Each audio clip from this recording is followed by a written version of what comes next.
Welcome back to the Joyful Scaling Podcast. I'm so excited for this episode.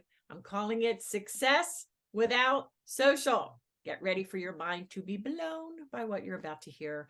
Social media is not the only way to grow and scale your business. And today we're going to talk about changing your focus to an area that too few even think about, much less focus on. I'm blessed to feature my sister in Christ, my beautiful friend, amazing client, and fellow Philly girl, Dr. Robyn Graham. Robyn is a business growth strategist and coach for early stage entrepreneurs, helping her clients leverage their God-given gifts to grow their business for a lifetime of limitless earning potential and have a meaningful impact without, you guessed it, social media.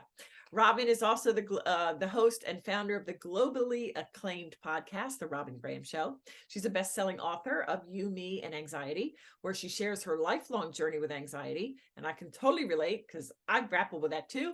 And in the book, she helps others navigate anxiety so they can live a joyful, peaceful, purposeful life. She's a devoted wife and mom to 3. She's active in her church and her local community. I don't know how she does it all. Let's welcome Robyn to the show. Hi, Judy. There's that thing called time blocking. I think I heard of it. All right. So success without social, that's like your thing. And, just briefly, I thought it might be interesting to let the audience know your background. You are a doctor. You're a doctor of pharmacy turned entrepreneur. Just briefly, would you care to give us kind of an overview of how you got there? Absolutely. So of course, I think with most entrepreneurs, our journeys are never linear. We weave back and forth, circles, the whole thing. And you mentioned the title of my book, and I have had a lifelong struggle with anxiety. And it wasn't until I was way too old that it really got under control. But we started noticing signs and symptoms in my oldest child that he had anxiety. And my husband and I were like 2 ships passing in the night. I was only working maybe anywhere between 20 and 40 hours a week, but I had my own consulting business and I was having to travel and do things. My husband was traveling globally 50% of the time. And our nanny at the time, our daughter was only 3, became very ill. So we lost her and we had no family support. So we looked at each other and we're like, we can't keep doing this or our family is going to collapse. And meaning the mental health of our family, more or less. And so I had always done photography my whole entire life, loved it, had been given awards, all these things. So my husband said, why don't you do something with it? I thought, oh yeah, right. That's the most insane thing I've ever heard of. People are going to think I'm nuts. I've got a doctor in pharmacy. I'm going to be a photographer. And I decided, okay, whatever, I'll try it. So I started a blog. Within 6 weeks, I had my first paying customer, and it was a branding photography client. And I worked with her and I felt madly in love because there was creativity, there was strategy, and there was relationship building at the same time. And it was just remarkable. So that's what I focused on, was headshots and branding photography. What I learned very quickly working with branding clients was that most of the people I worked with had no idea how to build a solid foundation for success. I had already built a successful business, and then I built a successful photography business. But most people were doing things out of order. And I would give them these incredible images. They had no idea what to do with them. They didn't know the power of SEO on the images. And so I started consulting. Then I became a certified brand strategist. And all of these things led me to where I am today, because I'm so much more than a brand strategist just helping people grow their brands. I'm not a graphic designer. I never did that type of branding. I was personal branding and really building your differentiation and your uniqueness and your authority in your space. But there's too much confusion about that out there. And really what I was doing in my entire program was from ground zero to success. And so I called that my purpose to results method, because we were really diving deep into what differentiates you. What is your purpose? What is God calling you for? Who is he calling you to serve? And all of those juicy pieces that we need to know in order to build a foundation so that we can have a lifetime of limitless earning potential while serving those people we're meant to serve. So good. Was that fast enough? That was so good. How did you get through so much? That was amazing. Thank you for that. All right. So let's focus on success without social. So many entrepreneurs hate it. It's kind of a love-hate thing with it. And that's why your expertise, Robyn, is in hot demand. So tell us, what is the cost of social media on your business? Oh, I love this question, Judy, because the fact of the matter is a lot of the cost that is related to social media is not necessarily financial, but it's mental. It plays with your mindset. It causes you to doubt. It causes you to be in a state of comparison and procrastination. It causes you to lose time. It causes you to lose energy. And time and energy can equate to dollars, right? If you're sitting and scrolling, and I just did an article on this, what do you know your screen time?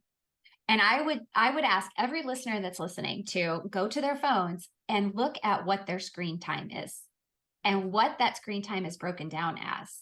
Because so many times, especially as entrepreneurs, and especially if you are already in a place of self-doubt or you're feeling overwhelmed, and you sit on social media to get ideas or to see what so-and-so is doing that maybe you could adopt and do in your business, all that does is send you down this rabbit hole of comparison and time and scrolling.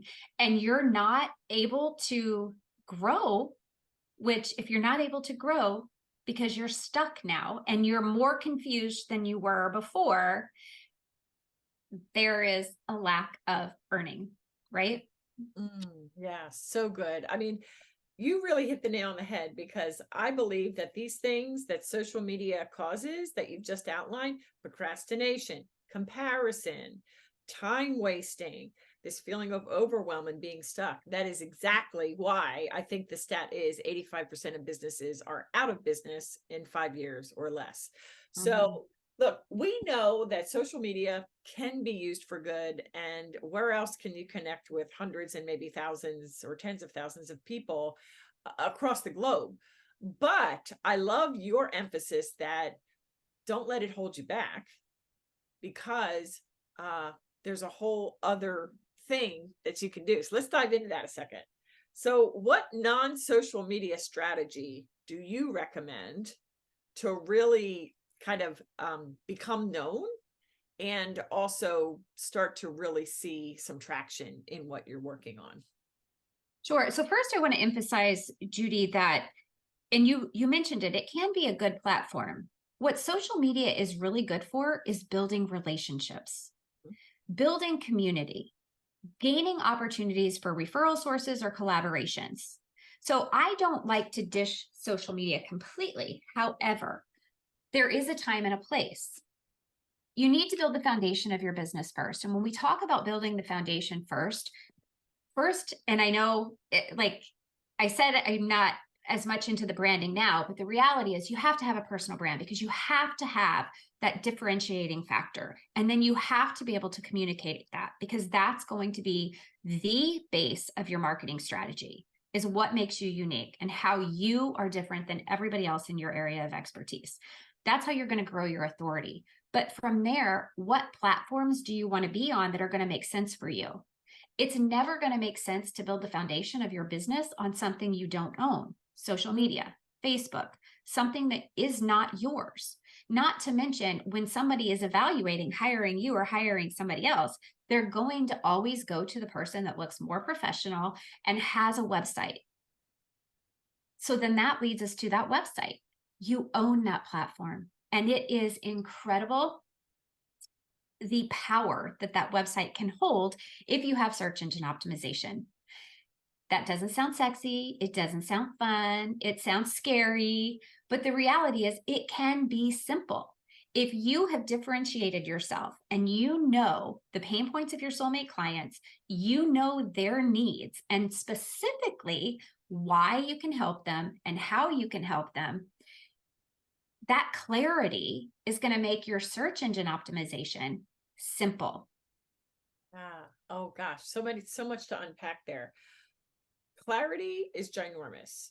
And there are so many people coming into the online space and even offline, but of course, offline people can be, showing up online.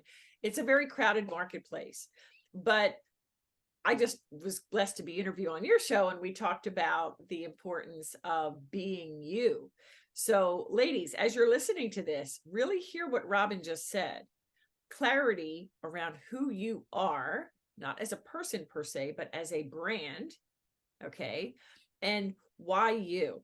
So I just want to say the fact that Robyn is a doctor in pharmacy, she stands out to me from other business coaches that are, let's say, half her age and didn't go to college. Like, I'm not saying that, like, I necessarily think that if you have a doctorate degree, you're better.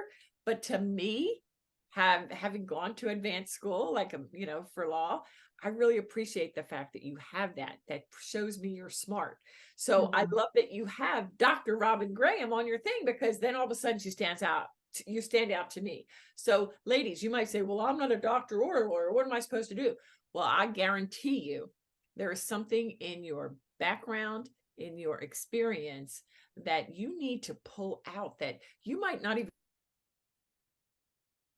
the fact that I was a lawyer, until one time a client years ago said, Judy, why do you not put that out there? That's amazing. I'm like, oh, does it matter? Like, what? So well, it does matter, because every part of our journey has led us right to where we are today. And so if you look back, most likely you will see where God was leading you back then and where you are today, and how his hand has been in all of it to lead you right to this point. But every experience you've had, every good experience, bad experience, mistake, I'm going to put failure in air quotes because I don't really believe in failure. I believe that anytime something doesn't work, it's an opportunity to learn. Yeah. But when you look back at all those times, that has given you the expertise, whether you have a degree or not. The bonus in my degree is the fact that I have an innate ability for strategic thinking, and working in the setting that I was working in all those years, and being in marketing on top of the clinical, it just exploded that strategic thinking ability, right? But you have to know your gifts, and you can do these exercises. It's something that I start right here with every single client I work with, because you can't build your messaging and you can't give other people clarity about who you are and what you do and build trust if you don't know what differentiates you. Oh, that's so good.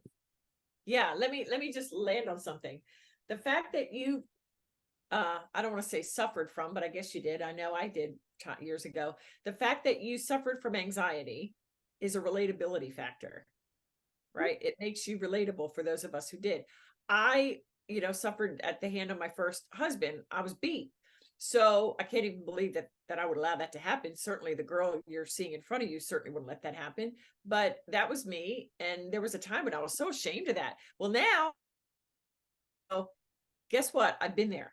And that doesn't have to be the end, and that doesn't have to stay with you. But the point is that talking about just what Robyn said, your good and bad, your personal and professional experiences, it all comes together. And these are points of relatability that have a place somewhere in your branding message. All right. I want to really make sure that they didn't miss the whole point of where you focus. Instead of social media, it's this thing called SEO. Now, listen, don't turn off wherever you're listening right now.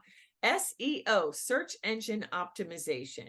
Can you dumb it down for those of us who may not be familiar? Like if someone's listening, they're like, oh, I'm not techie and I don't know about meta anything. But how do you approach someone like that to say, you know what, open up your mind, because you need to know this. Okay, I'm going to put it like this, Judy. I'm going to make it real simple. Search engine optimization is what allows people to find you on Google. We know that people go to social media for information. People go to Google to hire someone. They've already made their decision. They are ready to purchase 9 times out of 10. And people buy or hire the top 2 rankings on Google. So if you go to Google and you type in business coach, most people will click on those top 2 that they're presented with in search engine results, and that's who they end up purchasing. So if you aren't doing your due diligence to get ranked on Google, you're losing opportunity. But we also know that more people will find you if your website is optimized than what will ever find you on social media. just because Google is working 24/7 answering questions. So if you have the information set up on your website to be found, you can be found anywhere at any time. It's not like on social media where you're putting all this content, you're putting all this energy into this, and then you're spending all this time checking to see if anybody liked it or anybody commented or anybody DM'd you about it. Only 2% of your followers, which part of that follower base are bots or fake accounts or people that aren't your soulmate clients. They're your cousins or your sisters or your kids or whoever. So you're actually losing opportunity by putting all of your effort there. If you're going to invest time in something, put the time in creating blog posts on your website that are SEO optimized so that when people go to Google, they can ask that question and your website's going to come up as the answer to that question.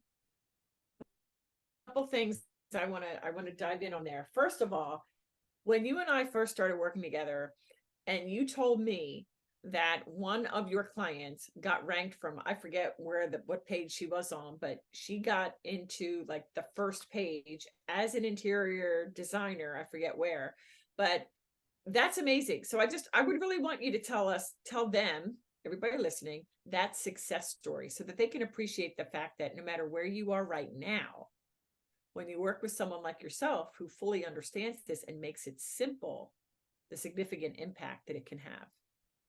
Yeah. So, Judy, first, I want to emphasize too that when we're talking about search engine optimization, it increases your visibility, which increases your authority. And anytime people see you as an authority, they're already going to trust you. So that's another benefit of getting ranked on Google. So my client, Nancy, was relatively new to the home staging industry. And we worked on her website, her personal brand, did all of that collectively together. And within a few months of launching her, she climbed the ranks to rank number 2 on Google as a home stager in her county, which is a big county in Pennsylvania. So the opportunities for her, like she had a goal of making, $25,000 in the last 3 months of the year after she launched. She exceeded that exponentially, and her business now has grown. She has her own warehouse full of furniture and decor and all of this, and people that are building spec homes and they're all going to her. Her business is exploding. She has an entire moving team now. So that is the power of being ranked on Google. I just want to impress upon the ladies listening, and this isn't just a pitch for Robyn per se, although of course she's my client and I love what she does, but I want you to understand that there's an easy way and there's a hard way to do this, right? Like you could study SEO yourself, or you could work with an expert, like Robyn, and actually have her next to you to actually have a hands-on, like, okay, here's what we do, here's how we do it. Because how many of us had been involved in courses where it's like, oh, we make it easy for you. Meanwhile, your brain doesn't work that way. It's hard for you to even read the words. Like it's English when you're like, how does this not make sense to me? Yeah. And so, I've just always been impressed, like the fact that you take your clients, like you don't work with a bunch because you're like me, like I only take on so many because I really want to know the person. So, but for the person out there, I do want to just come optimize your website. Can you give us like just one tip how to do that? Yeah, I'll give you a couple to take away. So first and foremost, you need a keyword key phrase strategy. And that in and of itself may sound intimidating, but if you know the problem you solve for your clients, if you know their pain points, you know what they need your help with, that becomes your base for your keywords and key phrases. Once you know that, and I will tell you that if you have one word, you're less likely to be found. You really need a phrase. Try to keep that phrase no more than 4 words if you can, but think in terms of your client. What are the questions they're asking? What are they searching for to find a result or a solution? So that's the first step. Each page of your website needs to have a keyword or key phrase that you can ultimately rank for. There's a whole science behind choosing which one for what page and all of that. But it really isn't that hard. It just depends on what you want to rank for. But your homepage, your about page, your services page, all pages on your website should have a keyword or key phrase. With the keyword or key phrase, there's also a meta description. Your meta description should be from the mind of your client. What are they searching for? What answer do they want? What's going to get them to click? Because when you look at a search engine result page on Google, there is the title of your page or the title of your blog post, and then there's a meta description. So you're giving them just enough information to make them want to click on that. The more times people click to your website, the more Google's going to see that you're putting out valuable content and you are an expert and you're providing value to those people that they're sending your way. The other thing I would say is, I'm going to give you this tip, and this is huge, but if you have pictures on your website, which you absolutely positively, if you don't, should have pictures on your website of yourself. So on your homepage, your about page, even your services page, any images you have, whether it's first of all, your face has to be there because people need to be able to connect with who you are. Your eyes and your smile is the gateway to your soul. And that's how people are going to start to trust you. They want to know who you are, and they're not going to hire you if they don't know who you are, because people hire based on personality and trust. So that's number one. Even if you use stock photos or graphics on your site for a blog post and they come from Canva or another place, have it titled with your keyword or key phrase in it. Also have an alt description and have a description, because the alt text is going to give non-sighted people everything they need to know about what's on that image. And then in your description, you also want to have your keyword or key phrase. So I'm going to leave you with that as a major tip, because even if you don't do anything else related to search engine optimization, just having those images optimized will be a big deal. And I really want this to land with everybody listening. If you're in the earlier stages of business, and you are spending hours on social media that make you nuts, that you feel like nobody's watching, nobody's listening, nobody's liking, and you're not using those platforms as a place of connection, which, Robyn talked about, it's really a social relationship building platform. SEO is something you need to think about exploring and investing in, because that's going to be where the traction really happens. You see, too often in the early stages, we focus on where we think we need to focus. And these days it's social media. And I'm telling you, if you're stuck, the best thing you can do is get off of social media and go out and talk to people. And if you're like, well, I love to be online, great, then SEO is your thing. Really, it really is. And it doesn't have to be something that you wait until you're at six figures or multi-six in order to hire someone. All right. So as we wrap up, I understand you have an amazing freebie for our listeners. Would you tell us about it? Yeah, I've got a couple, Judy, that I want to share just because this conversation was so quick and limited, but there's an ebook that has 10 strategies that you can use to grow your business without social media. SEO is part of the foundation, but there's more that you can do to become an authority and become more visible. And then those things actually drive more traffic to your website, which boosts your visibility for Google and other search engines. And then the second is I have an intro to SEO for entrepreneurs video where I did a training, and you can learn the basics of SEO, which will give your website a huge bump in visibility just by following the steps that I simplified so that you could really have an understanding of what SEO is and how to implement some strategies on your website. So good. And I'm going to have the link in the show notes, therobyngraham.com/resources. That has got to be on your bookmark. All right. Well, thank you so much for being here, Robyn. Anything on your heart that we didn't yet get to that you care to share as we wrap up? No, I would just say, Judy, that, that the business growth journey can be very overwhelming and feel challenging.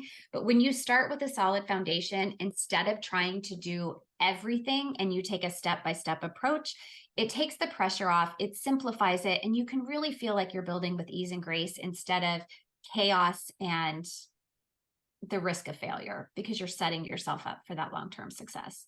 Yes, that's it. Long-term success. Oh, thank you so much, Robyn. I knew this would be a good one. Thank you so much for sharing your nuggets of wisdom. Thank you, Judy. Thanks for having me. It was an honor to be here. Oh, you're so welcome. Ladies, thank you for listening or watching wherever you are. If you happen to be listening right now on Apple and you have not yet left a review or rating, please do so. I would really appreciate it. And listen, this message of putting Jesus Christ at the center, not only of your life, but of your business, and actually living your faith in your business in order to succeed and to fulfill his call in your life. It's such an important message. So when you leave your review, you're making an impact to spread that message around the world. So thank you for listening. Thank you for watching. Robyn, again, thank you. And we will see you next time.